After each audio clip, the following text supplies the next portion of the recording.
سائنسدان جتنا قرآن غور سے پڑھتے ہیں اتنا مولوی غور سے نہیں پڑھتا. وہ ان کے لیے ایک پریکٹیکل کی کتاب ہے، تجربات ہیں. اسی طرح سے جب بادشاہ مصر والے کو خواب آیا کہ 7 موٹی گائے کو دبلی پتلی کھا گئی اور ہرے بھرے کو سوکھے خوشے کھا گئے، خواب آیا، بڑا پریشان ہوا. انہوں نے اپنے بڑے بڑے دانشوروں کو بلایا اور پوچھا کہ مجھے اس خواب کی تعبیر بتاؤ. تو انہوں نے لا علمی کا اظہار کیا کہ ہم نہیں جانتے. پھر ایک بندے نے کہا جو جیل میں یوسف علیہ السلام کے ساتھ تھا، وہ باہر آیا، اس نے بتایا کہ جیل میں ایک بندہ ہے، اللہ کا خاص ہے، صدیق ہے. آگے لفظ کسی آیت میں لکھا ہوا ہے کہ وہ سچ بولتا ہے اور آپ وہ خواب کی تعبیر بتائے گا. یوسف علیہ السلام کو بلایا گیا. یوسف علیہ السلام نے خواب سنا، پھر اس کے بارے میں بتایا کہ تم حسب معمول 7 سال تک کھیتی باڑی کرتے رہو گے اور اس میں سے جب تم کھیتی باڑی کرو گے جو غلہ فی سنبلہ جو بچا کے رکھو گے سٹوں کے اندر وہ بچا رہے گا، محفوظ رہے گا.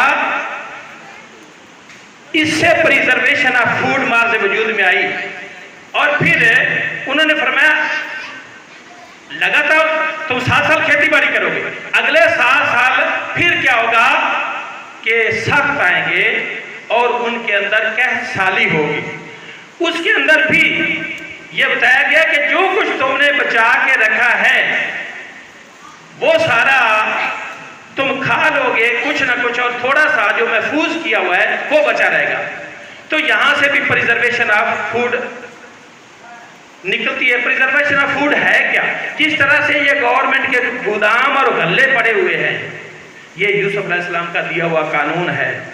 آج کل جتنی بھی کھانے کی چیزیں ہیں ڈبوں میں میڈیکل سٹور پہ پڑی ہیں، جتنی چیزیں پرزرو ہوئی ہیں یا فریج کے اندر ہیں یا اور بھی بہت ساری کیننگ ہے، سپرینگ ہے، بہت ساری چیزیں ایسی ہیں جتنی کی جتنی ٹیکنالوجی خوراک کو محفوظ کرنے کی 5-5 سال تک خوراک کو ڈبوں میں پتوں میں دوائیاں بند رکھتے ہیں، یہ ساری کی ساری پریزرویشن آف فوڈ جو آئی ہے یہ قرآن سے آئی ہے. اور یہ جو خوراک کو ذخیرہ اندوزی قومی مفاد کے لیے گورنمنٹ کرتی ہے، یہ یوسف علیہ السلام کا دیا ہوا قانون ہے.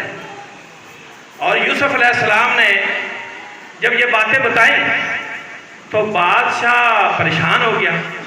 پھر یوسف علیہ السلام نے ایک بات کی، یہ بڑی دلچسپ بات ہے، ویسے تو ساری دلچسپ ہے. یوسف علیہ السلام فرمانے لگے اے بادشاہ میں آپ کو ایک ایسی بات بتاؤں جو آپ نے نہیں پوچھی. تو انہوں نے کہا جی وہ بھی بتا دیں.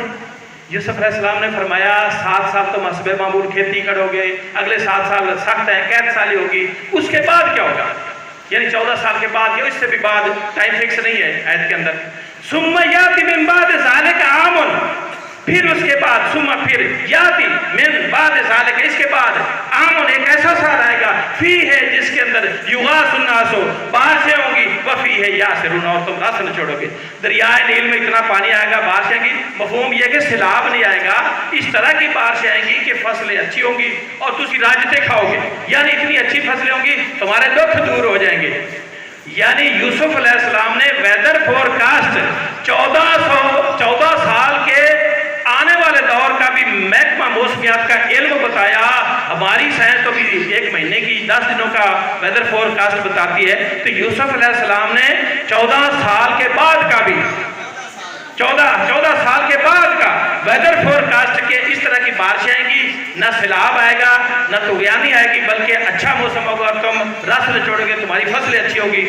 اب بادشاہ ہو گیا پریشان، اور بھائی جو باتیں میں نے نہیں پوچھی وہ بھی بتائے جا رہے ہیں، تو یہ ملک کیسے چلے گا؟ پھر اس وقت یوسف علیہ السلام نے ایک اور بڑی دلچسپ بات کی. قال اجعلنی علی خزائن الارض انی حفیظ علیم. کہا یوسف علیہ السلام نے، یا فرمایا یوسف علیہ السلام نے، قال اجعلنی علی خزائن الارض، مجھے بنا دو خزانوں کا وزیر، انی حفیظ علیم، بے شک میں حفاظت بھی کروں گا اور میں امین بھی ہوں. انی حفیظ علیم، میں حفاظت جانتا ہوں اور میں علم بھی رکھتا ہوں. انی حفیظ، حفاظت کرنے والا ہوں، اور علم کا لفظ ہے انی حفیظ علیم، میرے پاس علم بھی ہے. یہاں سے جتنی میں نے ابھی باتیں کی اس سے آپ اندازہ لگائیں کہ یوسف علیہ السلام کے پاس کھیتی باڑی کرنے کے سارے گور تھے، پریزرویشن آف فوڈ کے وہ گور جانتے تھے. ابھی گندم کو ہم گٹھڑیوں میں باندھ کے رکھتے، مہینہ پڑی رہے، بارشیں ہوتی تھی، گندم نہیں خراب ہوتی، نکال کے دانے رکھے تو بارشیں کی خراب ہو جائیں گے. لا آف ایڈمنسٹریشن جانتے تھے، ویدر فورکاسٹ جانتے تھے، ملکی قوانین اور حفاظت، دنیا جہان کے سارے علوم یوسف علیہ السلام جانتے تھے. یہاں ایک بات بھی بتائی کہ زندگی میں کامیابی اسی کو ملتی ہے جو امین بھی ہو، ایماندار بھی ہو اور علم بھی رکھتا ہو. یہ بادشاہت کیسے ملتی ہے؟ اب میں اس کا آخری رزلٹ دیتا ہوں کہ بادشاہت لینے کے لیے آپ کے پاس دنیا جہان کے اعلیٰ علوم ہونے چاہیے، آپ کے پاس دنیا جہان سے زیادہ قابلیت ہونی چاہیے. اگر آپ کے پاس علمی قابلیت ہے، آپ دنیا جہان کے اعلیٰ سے اعلیٰ علوم رکھتے ہیں، تو بادشاہ خود بادشاہی آپ کو ملے گی. بادشاہ نے کہا آپ تو خزانہ مانگ رہے ہیں، چھوڑو خزانے کو، پورا ملک ہی ہم آپ کو دیتے ہیں. پورے کے پورے مصر کے ملک کے وہ بادشاہ بنے. انہوں نے کہا یہ حبوب قمیص، یہ میری قمیص لے کے جاؤ، ابا کی آنکھوں پہ ڈالو، یا تے بصیرہ، ابا کی آنکھیں ٹھیک ہو جائیں گی. تو سب سے پہلے دنیا میں یوسف علیہ السلام نے آنکھوں کا علاج کیا. کمپیریزن ابھی میں نے یوسف علیہ السلام کی بات کی، اب بات کرتا ہوں میلاد کے حوالے سے اپنے نبی پاک صلی اللہ علیہ وسلم کی. پھر سورۃ الاعراف 188 آیت بھی پڑھیا ہے، اندر بھی دسایا ہے کہ نبی غیب دا علم کو نہیں جاندا تے میں تو کچھ اپنے فائدے واسطے بھی جاندا ہوندا، بہت کچھ کر لیندا. تے یوسف علیہ السلام نو پتہ لگدا پیا 14 سال تو بعد بھی کی وجہ موسم ہوے گا تے کی ہونا ہے. تے ساڈے نبی اکرم تو پہلے پاسے کچھ نہیں جاندا. واہ واہ مولوی قربان جائیے تیرے علم تو.